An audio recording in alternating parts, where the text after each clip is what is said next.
Perspektif hukum tertulis dan hukum tidak tertulis. Teman-teman tahu nggak sih perbedaan antara hukum tertulis dan hukum tidak tertulis? Kayaknya teman-teman masih pada bingung deh antara hukum tertulis dan hukum tidak tertulis. Nah, untuk itu, mari tonton video yang akan saya sampaikan pada kali ini. Hukum tertulis merupakan hukum yang tercantum dalam berbagai peraturan negara. Sedangkan hukum tidak tertulis merupakan norma ataupun peraturan tidak tertulis yang sudah digunakan oleh warga dalam kehidupan sehari-hari. Hukum tidak tertulis merupakan hukum yang tidak dituliskan ataupun tidak dicantumkan dalam perundang-undangan. Berikut ada beberapa contoh mengenai hukum tertulis. Yang pertama, Undang-Undang Dasar 1945. Sebagai konstitusi negara, Undang-Undang Dasar 1945 menjadi pijakan utama dalam pembentukan hukum di Indonesia. Pasal 1 Undang-Undang Dasar 1945 mengatur tentang bentuk dan kedaulatan negara Indonesia. Yang kedua, Kepres atau Keputusan Presiden. Kepres menjadi instrumen hukum eksekutif yang memainkan peran penting dalam kebijakan pemerintah.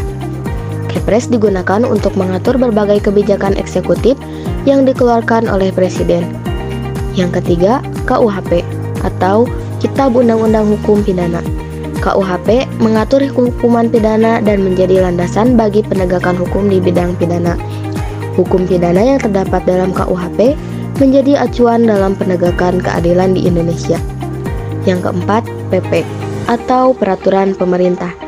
Sebagai peraturan eksekutif, PP digunakan untuk memberikan rincian lebih lanjut terkait pelaksanaan undang-undang.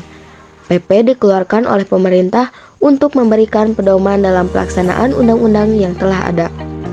Yang kelima, KUH Perdata atau Kitab Undang-Undang Hukum Perdata.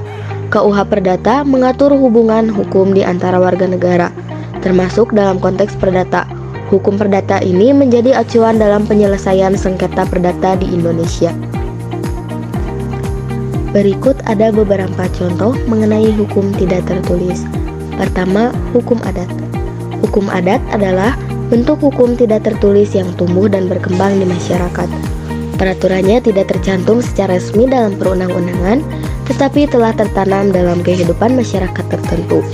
Misalnya, norma-norma hukum adat dapat mengatur perkawinan, pertanian, dan hukuman adat. 2. Dekret Presiden. Meskipun merupakan instrumen hukum tertulis, dalam konteks tertentu dapat memiliki unsur hukum tidak tertulis. Keputusan presiden yang bersifat kebijakan atau keputusan strategis seringkali mencerminkan nilai-nilai budaya atau norma-norma yang tidak secara jelas terdefinisi dalam teks hukum. 3. Pidato Presiden. Meskipun bersifat lebih retoris, dapat memberikan arah atau pedoman yang tidak selalu diatur dalam perundang-undangan tertulis. Pidato Presiden bisa mencerminkan sikap pemerintah terhadap isu-isu tertentu dan mewakili suara moral kepemimpinan.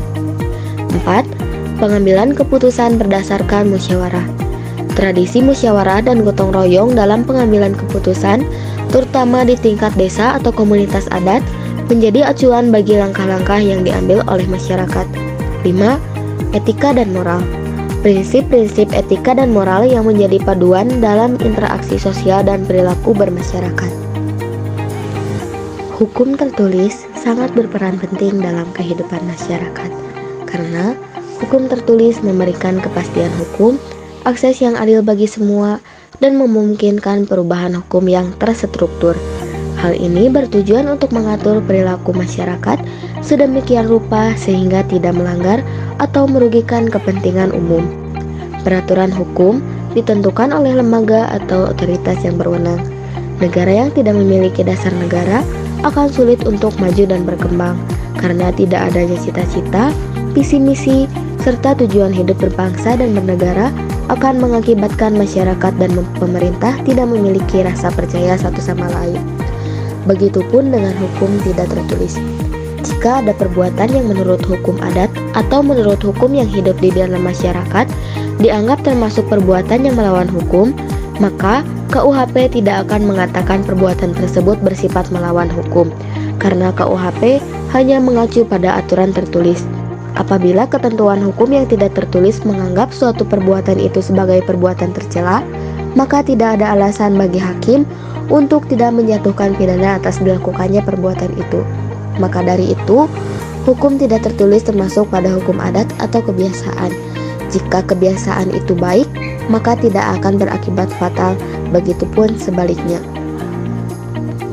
Mungkin cukup sekian yang dapat saya sampaikan dalam video pembelajaran kali ini, yaitu dengan judul Perspektif Hukum Tertulis dan Hukum Tidak Tertulis. Sekian, terima kasih.